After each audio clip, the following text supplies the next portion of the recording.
Hello guys, hope you all are doing well. आज की video में बात करने वाले हैं यूरोप की टॉप 5 कंट्रीज जहां पे वर्क परमिट पे जा सकते हो और कौन सी ऐसी कंट्रीज हैं जहां के वर्क परमिट इजीली आप लोगों को मिल सकते हैं। मतलब कि अगर आप लोग स्किल्ड वर्कर हो या अनस्किल्ड जॉब में भी जाते हो तो कौन सी ऐसी कंट्रीज हैं जो वीज़ा दे देती हैं और जहाँ पे जाना आसान है। यहाँ पे मैं ये नहीं बता रहा हूँ कि आप कौन से एजेंट के थ्रू या कैसे या ऑनलाइन के थ्रू।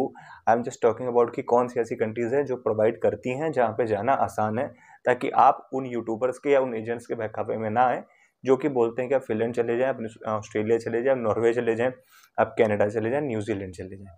तो इस वीडियो में मैं बात करूंगा 5 ऐसी कंट्रीज यूरोप की जहां पे आप मूव हो सकते हो, वर्क परमिट पे जा सकते हो। उससे पहले वीडियो अच्छी लगती है वीडियो को लाइक जरूर करना, चैनल को सब्सक्राइब करना। किसी भी प्रकार का वर्क परमिट में डील नहीं करते हैं तो उसके लिए प्लीज कॉन्टैक्ट मत करें। किसी भी प्रकार की हेल्प चाहिए तो डेफिनेटली आप कॉन्टैक्ट कर सकते हैं, डिस्क्रिप्शन में आपको व्हाट्सएप नंबर मिल जाएगा। अब मैं बात करता हूँ कि ऐसी कौन सी 5 कंट्रीज हैं जहाँ पर इजिली मूव हो सकते हो। इजिली मूव का मतलब है कि कौन सी ऐसी कंट्रीज हैं जहाँ का वीज़ा सक्सेस रेट अच्छा है या जहाँ पे मोस्टली लोग जा रहे हैं अभी के टाइम पे।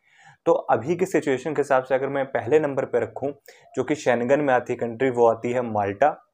माल्टा एक ऐसी कंट्री है जिसके रूल्स हमेशा चेंज होते रहते हैं, 2 से 3 महीने के बाद इनके कुछ ना कुछ रूल्स आते हैं, बट वो दिखाने में ऐसे होते हैं कि बहुत बड़ी हैं, बट स्टिल धीरे टाइम के साथ साथ वो चीज़ कम होती जाती है।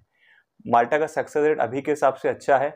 इवन माल्टा और क्रोशिया, आप 2 ऑप्शन रख सकते हो एक साथ में ही, माल्टा एंड क्रोशिया। सिंगल माल्टा नहीं रख सकते, सिंगल क्रोशिया नहीं रख सकते, क्योंकि दोनों का सक्सेस रेट इक्विवेलेंट सही है और माल्टा भी थोड़ा सा बढ़ रहा है, इसके वजह से लोग क्रोशिया मूव हो रहे हैं। तो इसके लिए मैंने फर्स्ट नंबर पे 2 कंट्रीज रखी हैं, माल्टा एंड क्रोशिया। यहाँ पे डिपेंड करता है, अगर आप किसी एजेंट के थ्रू जाते हो या आपको कोई नोन है जो वहाँ पे है, वो आपको जॉब प्रोवाइड करता है, उसकी क्या कॉस्ट आती है इसका मुझे कोई आइडिया नहीं है। बट हाँ, जो अभी के टाइम पे जो एजेंट्स ले रहे हैं वो 5 के अप्रॉक्स ले रहे हैं किसी भी शेंगन कंट्री का। तो बट मेरा काम है वीडियो में बताना कि कौन सी ऐसी कंट्रीज हैं आप इसलिए मूव हो सकते हो। तो पहले नंबर पे तो आ जाती है crochet and Malta. Second number पे आती है हंगरी। हंगरी का यूजुअली होता नहीं है, बट सक्सेस रेट की बात करें तो काफ़ी ज़्यादा अच्छा है। और जो कंपनीज डायरेक्टली एम्प्लॉय को हायर करती हैं हंगरी से, सब कुछ प्रोसेस हो जाता है और वो एक स्किल्ड वर्कर हैं या फिर अनस्किल्ड में भी कंपनी मैटर करती है, कंपनी वैल्यू है कंपनी की, तो सक्सेस रेट हंगरी का भी काफ़ी अच्छा रहता है। बट यहाँ पे एक इंटरव्यू होता है, अगर आपका इंटरव्यू हुआ उसके बाद ही डिपेंड करेगा एम्बेसी पे कि एम्बेसी आपको वीज़ा ग्रांट करती है या नहीं करती है। तो दूसरे नंबर पे आता है हंगरी। हंगरी भी शेंगन का पार्ट है और हंगरी भी सक्सेस रेट बेटर है हंगरी का। उसके बाद हम यहाँ पे बात करते हैं लिथुआनिया। अब लिथुआनिया में बेसिकली वर्क परमिट जो लगते हैं वो एक टीआरपी लगता है, टेम्पररी रेजिडेंस परमिट, जिसमें टीआरसी कार्ड इंडिया से आता है, और एक होता है जिसमें आपका वीज़ा लगता है। अब इसमें जो आपका टीआरपी है इसके कुछ स्टिकनेस है, वीएफएस में आप जाओगे अपॉइंटमेंट के टाइम पे, और कुछ ऐसी लिथुआनिया में ऐसा है कि जो हाईली स्किल्ड जॉब ऑक्यूपेशन है, जो हाईली स्किल्ड लिस्ट में आते हैं, उन पे वर्क परमिट की रिक्वायरमेंट नहीं है, कंपनी की तरफ से जस्ट आपको एक अप्रूवल और बाकी सारी चीज़ें चाहिए होती है, एम्प्लॉयमेंट कॉन्ट्रैक्ट एंड ऑल, आप विदाउट वर्क परमिट सबमिट कर सकते हो। और भी काफ़ी सारी रिक्वायरमेंट्स हैं, तो उसके लिए अलग से वीडियो बनाऊंगा तो उस पर मैं एलोबरेट करूंगा। बट लिथुआनिया थर्ड नंबर पे आती है बिकॉज लिथुआनिया का सक्सेस रेट देखा जाए तो बेटर है। अपॉइंटमेंट्स में प्रॉब्लम आती है, अपॉइंटमेंट्स इतनी आसानी से नहीं मिलती, तो आप किसी एजेंट के थ्रू लेंगे तो आपको डेफिनेटली मिनिमम से मिनिमम 30,000 या उससे ऊपर पे करना पड़ेगा। पर सक्सेस रेट की बात करें तो वो बेटर है और सक्सेस रेट होता है।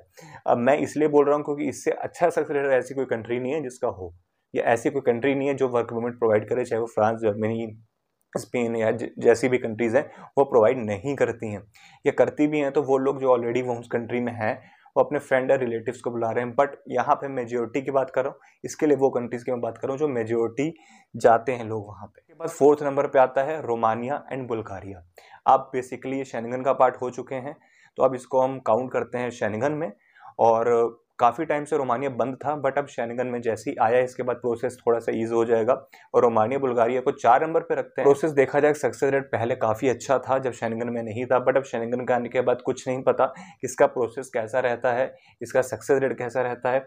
आई गेस प्रोसेस थोड़ा सा लेंदी होगा, सक्सेस रेट थोड़ा सा ये डिक्लाइन होगा, कम होगा, बट स्टिल देखा जाए तो माइट भी माल्टा और क्रोशिया से बेटर हो, क्योंकि कंट्रीज बड़ी हैं। माल्टा एक ऐसी कंट्री जो 30 to 35 किलोमीटर की कंट्री है, तो वहाँ पे नेचुरल सी बात है कि आपको वीज़ा सक्सेस रेट इतना अच्छा कभी भी नहीं मिलेगा, या मिलेगा तो उनके रूल्स चेंज होते रहेंगे जैसे कि यूके के हैं।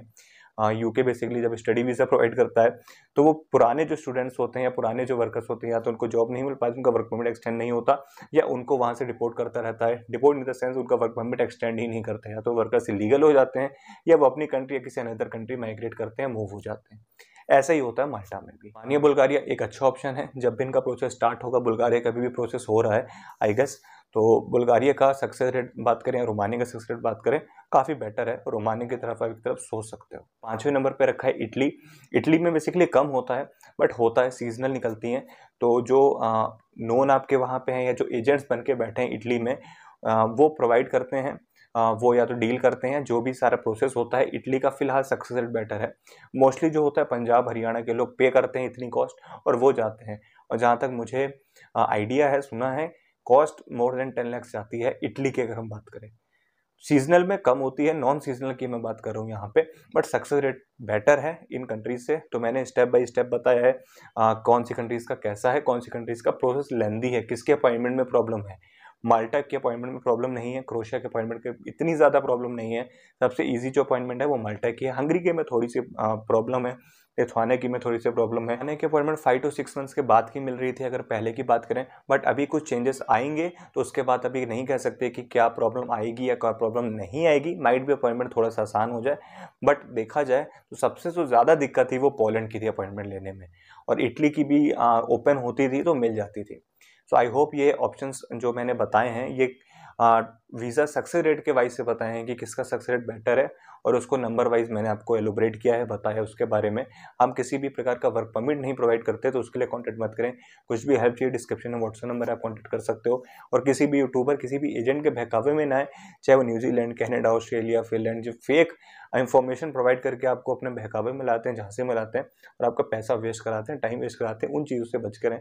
कुछ भी ज़रूरत होती है, कुछ भी हेल्प चाहिए, डिस्क्रिप्शन में व्हाट्सएप नंबर है, फ्री ऑफ कॉस्ट मेरे मैसेज करें। मैं कोशिश करूंगा कि आप लोग का रिप्लाई दिया जाए, इवन सबका रिप्लाई देने की हम कोशिश करते हैं।